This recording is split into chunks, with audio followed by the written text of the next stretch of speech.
Hello. So today we'll be doing a path sum. We'll be using breadth first search as opposed to the breadth first search that I've been using in the previous videos up to now. Well, not all of the videos, but a few days worth of videos that led up to today. And so, yeah, with that being said, this is what we'll be doing today.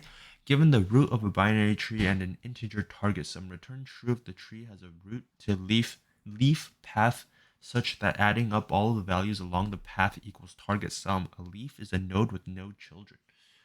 Um, so yeah, this example it shows 5, 4, 11, 12 takes you to 22, so therefore that's true. Target sum of 5, this is impossible because 1 plus 2 is 3, 1 plus 3 is 4, as you can see here. And if the root is null or none, it returns false, even though the target sum is 0. So without further ado, we will be going ahead and implementing our solution. Um, the thing with depth first search for me, I typically do this with recursion. Um, I believe it's also possible to do it with a stack. However, um, I am not as comfortable with doing that, so doing it with recursion is much easier for me. Um, yeah. So yeah, now we will actually start defining our solution. So we're going to call this we're going to define a function called hasPath. Um, you could probably have a better name for this. I'm just gonna call it hasPath. We need to pass itself because it's part of the class. Um, we're gonna call it node because after the first call of this function, it's not actually going to be the root. It's just going to be a node. So I'm just calling it node. Our target, it's not always going to be the same thing as our target sum.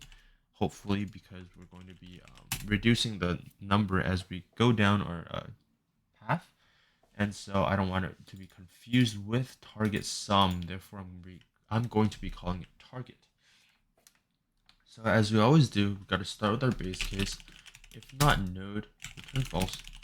Um, it just shows this path, right? Like if it's node, if the node is none, you can just automatically return false. There's nothing you can do, right? You can't check the value of the node because it is null or none in this case. Stuff like that. So we're gonna initialize a variable current is equal to target minus node.val. Um, I suppose you could also just do target minus equals node.val. I think it functions the same exact way. Um, but I think at least with this, target minus node.val, um, it's a lot like you won't be confused between what we're currently looking for right now and what our value is after subtracting it. But I mean both ways work just as well, I think. As long as you just don't get confused. And so if current is equal to 0, so now this is our return case if we want to see if it's true, right? If current is equal to 0 and not node.left and not node.right, we will return true here because this is just our check for no children, and then this is to check if our path is equal to 0, then we can return true.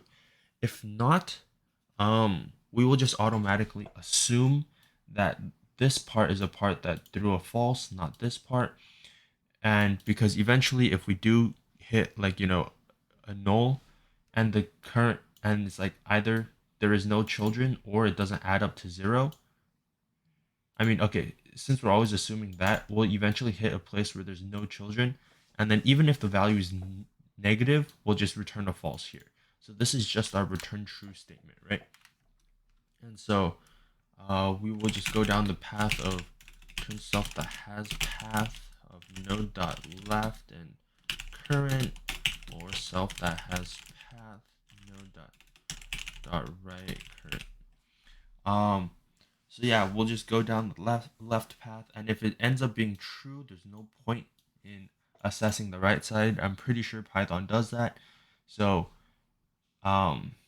our whole assuming that this thing is the part that returned the false doesn't really matter, unless we keep getting the cases where it's just like it doesn't actually equal to zero, and we just keep going down an infinite path and just repeatedly return false.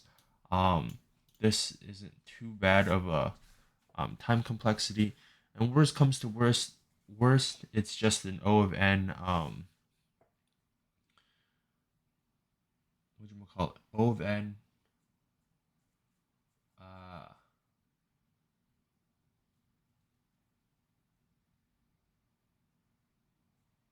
O of n time complexity. There we go. Completely blinked out there. O of n time complexity, or you can just do like O of 2 to the n. Uh, not n. 2 to the L maybe for the number of levels. It's not the actual like nodes themselves, but it's like to the levels because um, if it's zero, because this would be considered level zero, right? And 2 to the 0 would be 1, 2 to the first would be 2, so on and so forth. Um, so it's not necessarily 2 to the n, where n is the number of nodes. It's like we'll call it 2 to the L for the number of levels, where it's zero index based. Um, so it's still relatively the same. Oh, it's 2 to the n, no, 2 to the L plus 1, because we end up checking these the children, right? Assuming this never throws a true. Um, so it's still like a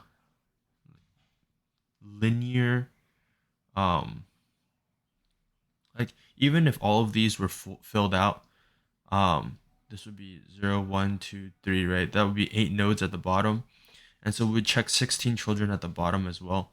But yeah, actually it'll just end up being 2n, right? Because if assuming all of these children are filled up, this would be actually no, it's not 2n. What am I talking about? Is it 1, 2, 3, 4, 5, 6, 7, 8, 9, 10, 11, 12, 13, 14, 15? Oh, it basically is, right? Is 8, 4,